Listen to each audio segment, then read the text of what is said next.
Esta hora el doctor Dalton Bacigalupo, dirigente político de larga data en nuestro país, ex parlamentario ecuatoriano. Doctor, qué gusto enorme siempre saludarlo, ¿ah? Bueno, el gusto es mío. El saludo pues para todos ustedes y para la audiencia de este prestigioso medio y programa. Antes de meternos de lleno en el tema político, por el sector de la patria donde usted se encuentra, ¿cómo está el tema climático, el tema de las lluvias? Bueno, le digo, pues yo estoy en Cuenca y acaba de llover, efectivamente, durante unas 2 horas. Ya ha vuelto a clarear, pero recurrentemente está habiendo pues precipitaciones.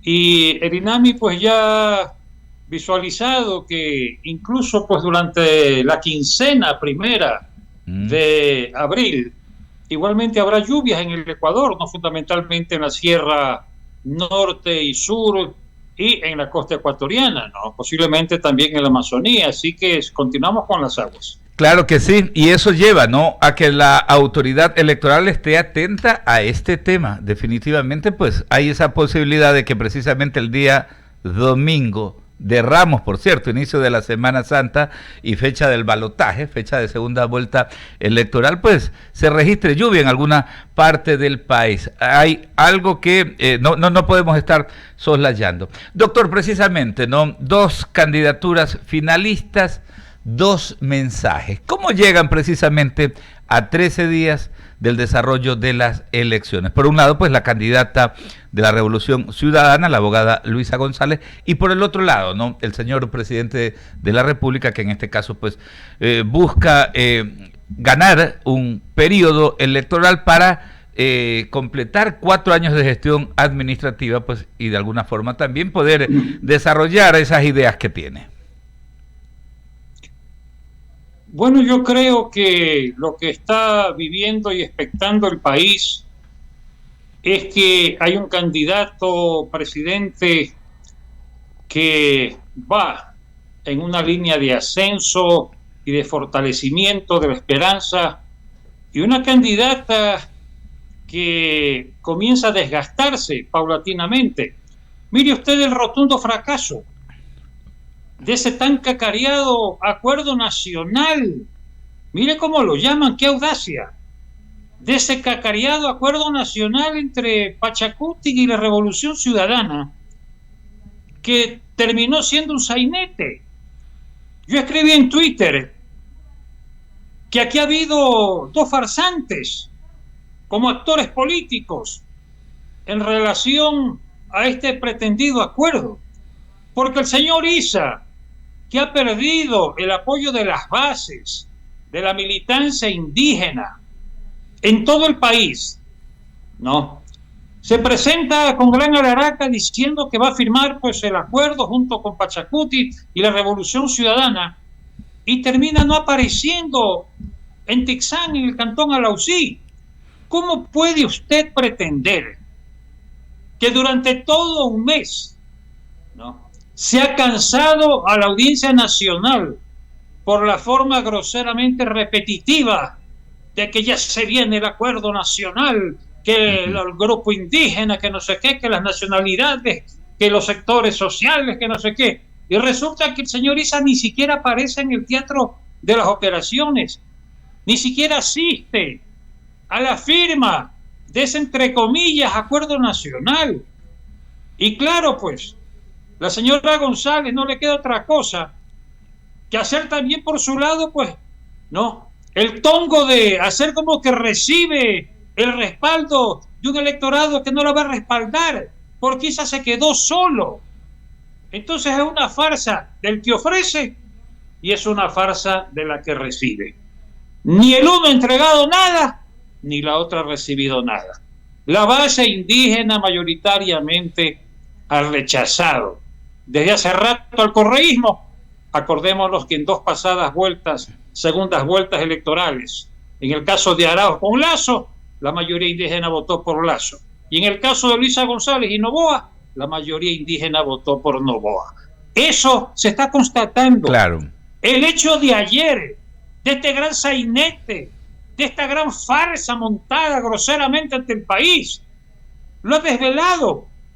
La base indígena volverá a pronunciarse en contra del correísmo, por lo que yo creo, que ya le digo, no, sin que por esto pues ceje el candidato presidente de la República en un empeño territorial insistente y persistente, no, es el que creo yo que tiene muchas mayores posibilidades de ganar las elecciones. Claro. Empatemos esto con la circunstancia internacional, no.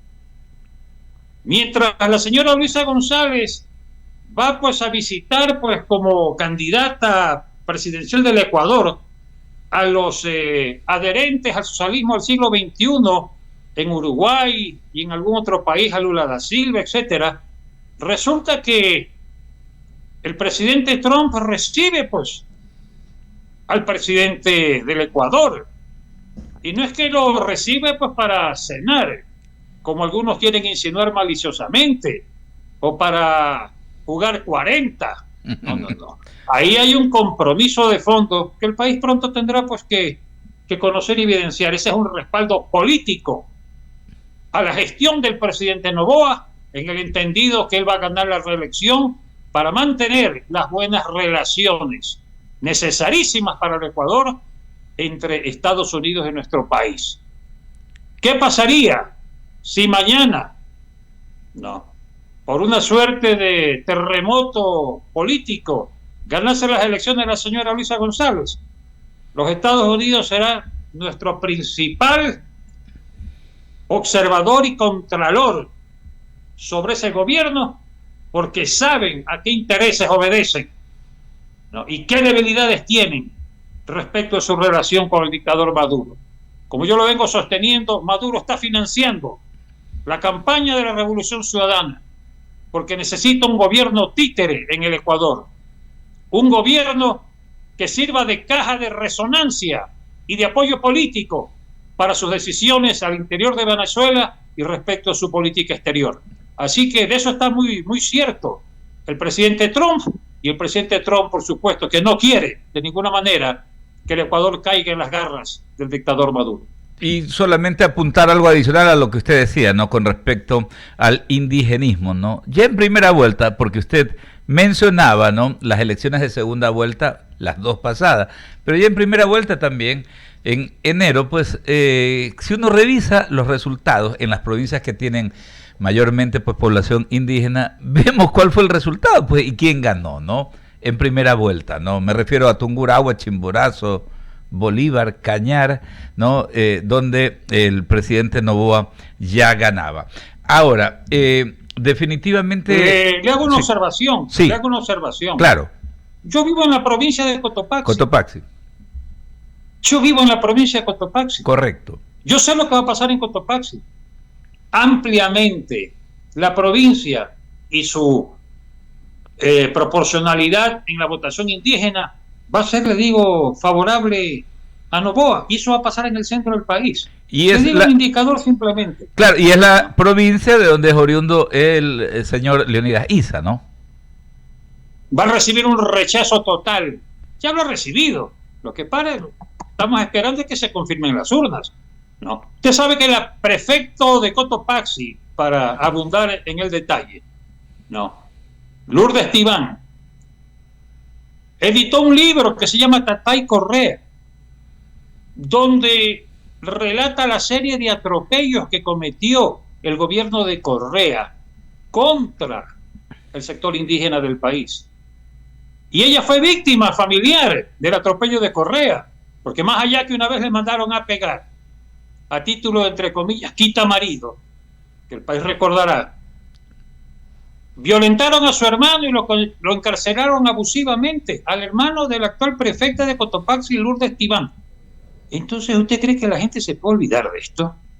¿Y cuántos fueron atropellados? El señor Quispe, tantos dirigentes de indígenas en el país.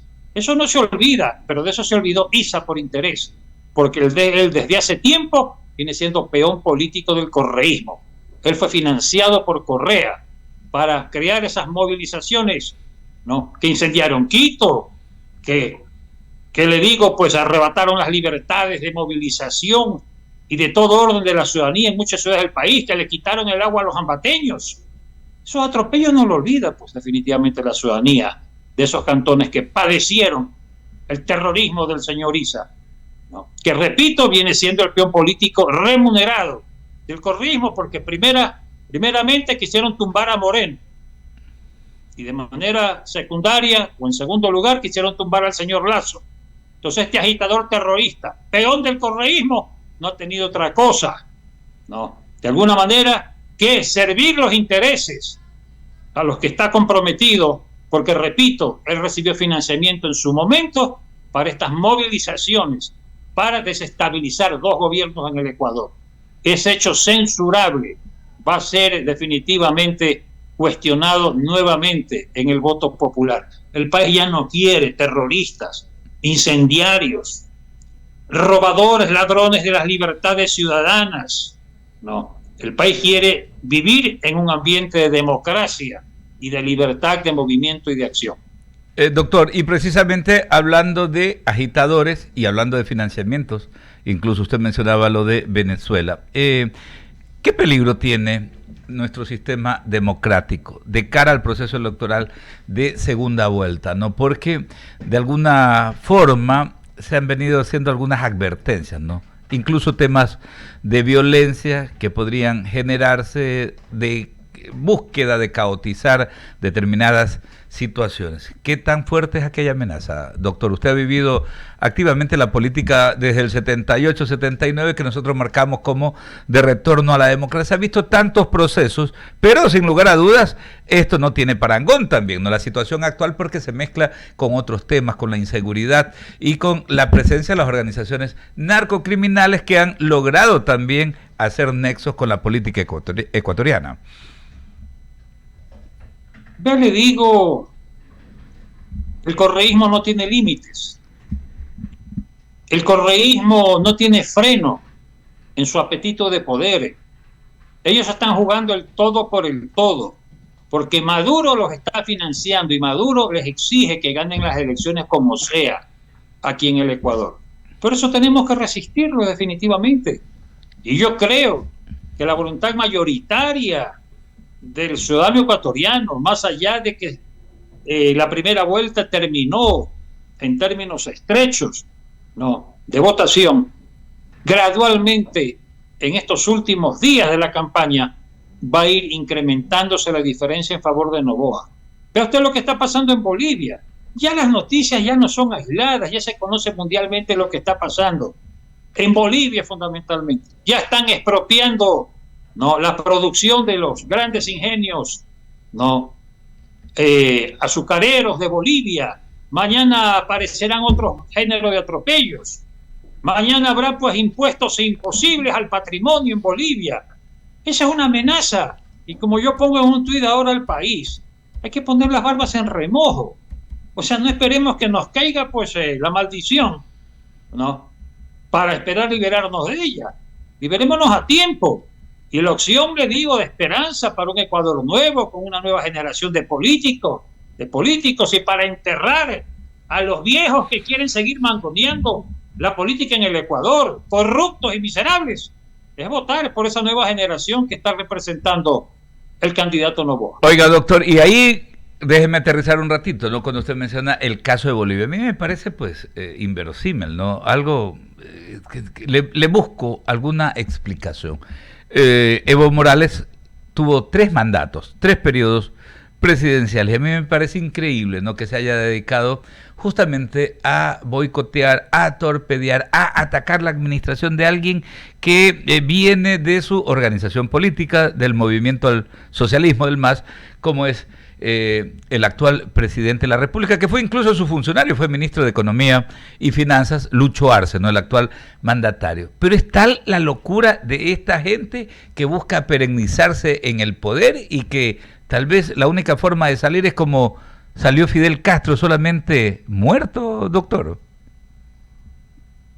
Ya le digo, en el socialismo del siglo XXI hay algunos megalómanos narcisos que se creen predestinados a gobernar las naciones, sea por sí mismo o por intermedio de títeres.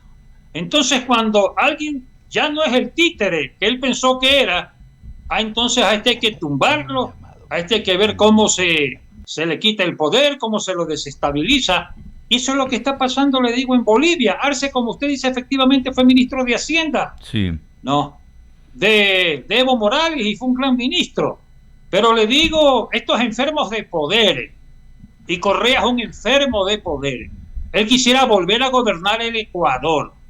No, porque si Lula pudo volver después de el carcelazo y todo esto, ¿por qué yo no? Pues, que aunque no he ido a la cárcel, pues he sido prófugo, pero mañana me reivindican. Entonces yo vengo como Perón aquí y vuelvo a ganar la presidencia de la República porque yo quiero morir de presidente. Entonces, esas estupideces tenemos que soportar los ecuatorianos. Claro, y eso es lo que no hay que permitir. Venga de quien venga, ojo, que si es de vertiente de derecha, que si es el señor Donald, por supuesto, que si es el señor Donald Trump en Estados Unidos, que también ya anda con la cantaleta de que quiere mañana hacer algún cambio, igual es inaceptable, porque para eso es el ordenamiento jurídico y constitucional de un país, ¿no? Esta gente avariciosa de poder, de codicia de poder, no, tiene que tener límites, porque para eso vivimos en un sistema democrático, no para acomodar las reelecciones que nos interesan a nosotros. Entonces le digo, pues, por eso hay que sembrar los vientos de renovación. Yo me he retirado de la política activa, yo ya declaré al país hace algún tiempo que yo no volvería a ser candidato.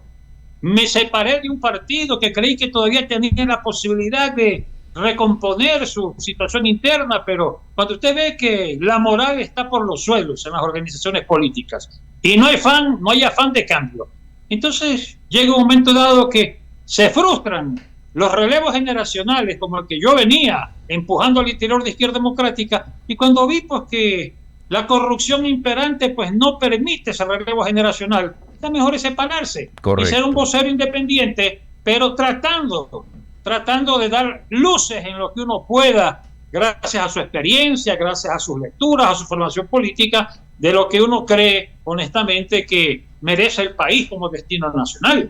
Claro, y por supuesto siempre poniendo por delante eso, el gran interés patrio. Por eso es que nos encanta invitarlo, doctor. Alguien que lo quiere saludar también ávidamente, Wendy Quinde, que está junto a mí acá en los estudios en Guayaquil. Doctor. ¿Cómo estás, mi querido Alberto? Doctor, muy buenas tardes y como siempre bienvenido a estos micrófonos. Con usted siempre es claro hablar. Y yo quiero irme por el lado de, hemos visto, hemos escuchado y hemos presenciado también por parte de ambos candidatos que están recibiendo posturas de parte de otras organizaciones políticas no gubernamentales y que ya sabemos cuáles son las tendencias de algunos.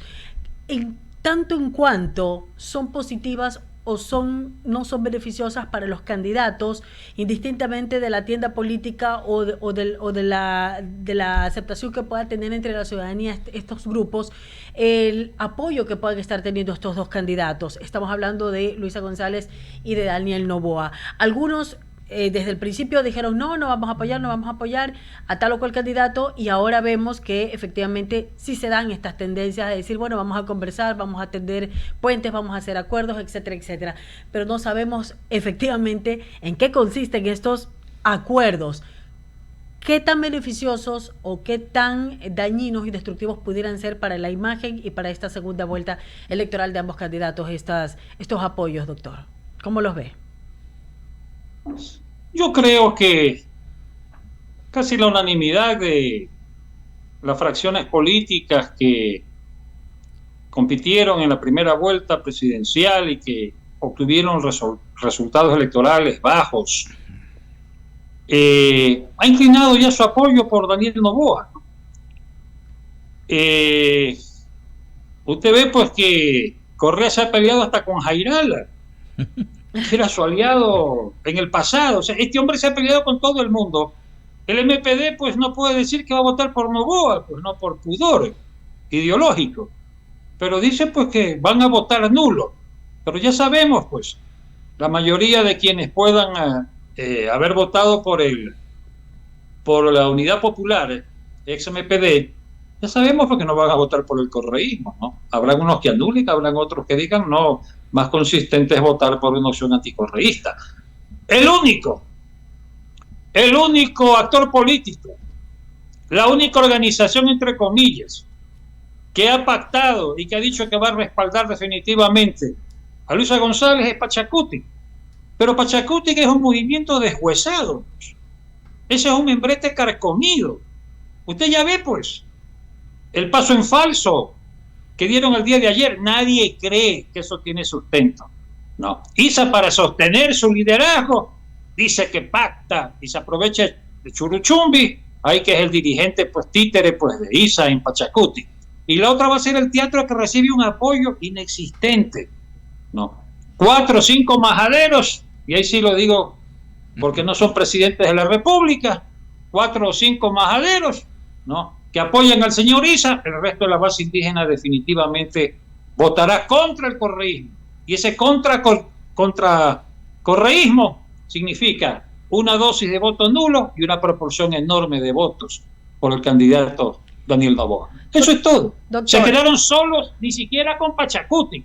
Se quedaron solos, en el caso del señor Isa, con un membrete carcomido, ¿no? Y el país conoce evidentemente, pues, que lo que pasó con la firma de ese acuerdo es, pues, una cosa, pues, una farsa horrible que demuestra la debilidad del liderazgo de Isa. Así es. Doctor, este sería el segundo intento de Luisa González por llegar a la presidencia de la República. En caso de no llegar, ¿ve alguna otra figura dentro del correísmo que pueda llegar a ser el nuevo candidato en las próximas elecciones, o definitivamente el correísmo ya queda sepultado en caso de no llegar a la presidencia de la República Luisa González en esta ocasión? Porque si bien es cierto, han mantenido, bueno, pues un porcentaje importante de votación en el país, pero no termina de convencer, por decirlo así.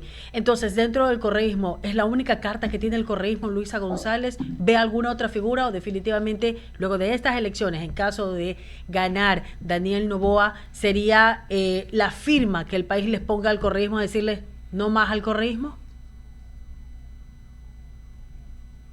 Independientemente del resultado presidencial de la segunda vuelta, en el evento previsible de la pérdida de Luisa González, el correísmo seguirá subsistiendo como una fuerza importante, yo diría, hoy por hoy, pues, compartiendo con ADN la primacía de esta bitendencialidad que existe en el Ecuador, dentro de las fuerzas políticas del abanico de fuerzas que existen, pues, en nuestro país. Lo que va a pasar es que la candidata que Correa ha impuesto desde su liderazgo vertical, definitivamente, pues, ya pasará, pues, a una situación de reposo político, y aparecerán y emergerán, pues, nuevas figuras, ¿no? La señora Aguiñaga, pues, hace rato que quiere ser candidata presidencial. Ahí tiene usted, pues, una posibilidad de futuro, porque se cumpla o no se cumpla, pero esa es una de las que ya ha asomado su interés, de alguna manera. El alcalde de Guayaquil, que se compró un membrete que es Reto, para tener un partido a la orden, para que lo postule a la presidencia de la República, no, se deja lisonjear con esa posibilidad de parte de sus comilitones. Ese otro candidato presidencial en ciernes que se le viene al país. No. Su relación con el correísmo es una relación también de cálculo político, ¿no? Pensando en una alianza, era ese Reto, pero con la opción presidencial de él. Y así puede aparecer de pronto otros. Doctor, ¿y las tiendas políticas, los partidos políticos, Social Cristiano, no sé, el mismo MPD, pudiera ser tal vez este otro partido, Suma, ¿cómo los ve? ¿Siguen evolucionando? ¿Pudieran tener la posibilidad de tener un buen candidato presidencial, o ya no? ¿O se quedan como están, en la misma izquierda democrática? ¿Cómo los ve? ¿Los ve evolucionando? ¿Los ve retrocediendo? ¿O los ve estancados? Aquí hay dos fuerzas consistentes: ADN y la Revolución Ciudadana.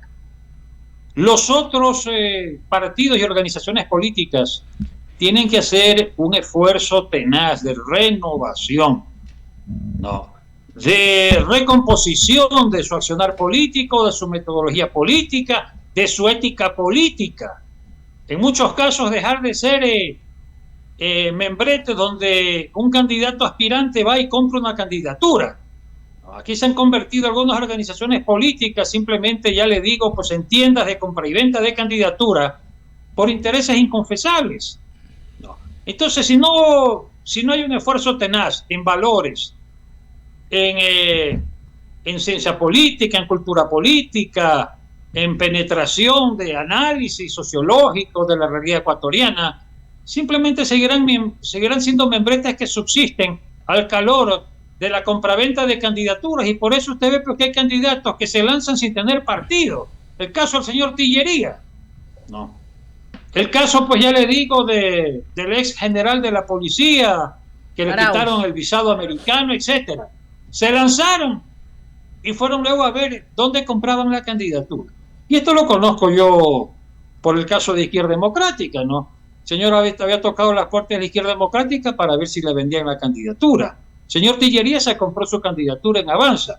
Entonces le digo, esta desvergüenza, ¿no?, esto que desmerece totalmente el crédito de la clase política, no puede seguirse repitiendo. Mientras haya dueños de los membretes que se enriquecen comprando y vendiendo candidaturas presidenciales por 1 o 2 millones de dólares, no puede seguir, le digo, ¿no?, denigrando la política ecuatoriana. Entonces, si no hay un esfuerzo de renovación, no habrá, le digo, otras opciones políticas de futuro que estas dos, que se irán consolidando como los grandes articuladores de un voto de centro derecha y de un voto de centro izquierda. Doctor, rápidamente, y para finalizar, algo corto, su opinión, sus expresiones del tema del uso del celular o de la prohibición del uso del celular el día de las elecciones. ¿Esto usted considera que realmente va a garantizar un voto consensuado, de un voto pensado, de un voto tal vez obligado o de un voto temerario? ¿Cómo lo ve usted? Lo que no puede institucionalizarse en el país es el voto extorsional. El voto es una manifestación de libertad del individuo, más allá de la conciencia, pues, ¿no?, que tiene, pues, el individuo respecto del análisis que debe hacer de cuál, a su juicio, pues es la mejor opción, que va, pues, a defender los intereses del país, los intereses nacionales, con civismo, con patriotismo, con valores. No, es un voto en libertad. El momento que hay el voto chantajeado a través de la fotografía, ¿no?, bajo el chantaje de la amenaza y todo esto, pues ya se perdió una connatural característica del voto, que no solo es secreto, sino dado en libertad. Porque usted puede, pues, no enseñar la foto, pero estar presionado moralmente a votar por un candidato y no lo muestra el voto. Entonces, el hecho de que se impida la foto del voto, del acto del voto, en el momento en que usted raya la papeleta, eso es una garantía de que usted vote en libertad y no sometido a ningún chantaje de cualquier naturaleza. Esperemos que realmente el tema de la prohibición del uso del celular sea bien aclarado. Este viernes el Consejo Nacional Electoral justamente va a estar acá en Guayaquil dando cuenta de cómo es esta normativa, de qué es lo que realmente se va a regular o cómo se lo va a regular. Porque, o sea, sí lo puedes llevar, pero no lo puedes usar. ¿Quién lo controla? ¿Cómo se lo controla? Lo que usted dice, ¿no? El voto extorsionado, este voto obligado tal vez que pudieran tener algunas personas por aquellos individuos que lo único que quieren es un interés y no le están permitiendo al ciudadano expresarse de manera libre y voluntaria. Y eso sí nos acarrearía un gran problema a todos los ecuatorianos. Pero sabemos que como pillos, de alguna manera van a encontrar la forma de poder obligar a la persona a hacer un voto a su favor, quien quiera que sea. pero eso no lo podemos permitir. Así que vamos a ver cómo va a actuar el Consejo Nacional Electoral, de qué forma realmente lo pueden ir regulando. Eso lo tienen que aclarar justamente en estos días. Me disculpa, Wendy, ya el día de hoy se hizo una simulación. Lo hicieron, exactamente, pero lo que me comunicaron hoy es que el día viernes van a hacer una aclaración general del tema. Vamos a ver qué es lo que dicen, es lo que estoy refiriendo. Todo lo que se haga adicionalmente estará bien, pero ya comenzó hoy día con una simulación de cómo va a recibirse el voto de una persona que puede llevar su celular. Así es. Entra a su casillero, pero está pues a lo lejos, está pues siendo percibido si es que hace alguna maniobra de sacar el celular para traficar, digamos, el voto. Quedó totalmente. Mientras más aclaraciones se haga, mejor. Quedó totalmente aclarado el tema el día de hoy. Lo que van a hacer el viernes acá es traer la misma explicación que ya dieron en Quito. Y lo importante es eso, que la gente entienda, ¿no? Que no se están limitando libertades. Por ahí venía alguna inquietud ciudadana, ¿no? Lo que se está haciendo es actuar de una forma extraordinaria ante una situación extraordinaria nunca vista. Esta es la coerción, las amenazas de las organizaciones criminales. Doctor, un abrazo a la distancia, gracias a la gentileza, el tiempo y justamente pues la orientación en torno a estos temas tan palpitantes, tan gravitantes. Sabemos que el Ecuador puede contar con usted el momento en que precisamente desde todos los sectores también se pueda sentar los ecuatorianos como para ir dándole forma a lo que nosotros denominamos el gran pacto social que se requiere, porque esto no es solamente de ganar una elección, sino también de irle dando forma a un gran pacto social para ir sacando el país adelante, doctor. Un abrazo a ustedes y mi agradecimiento por su gentileza. A usted. Son las 6 de la tarde con 4 minutos. Ahí estaba el doctor Dalton Bacigalupo.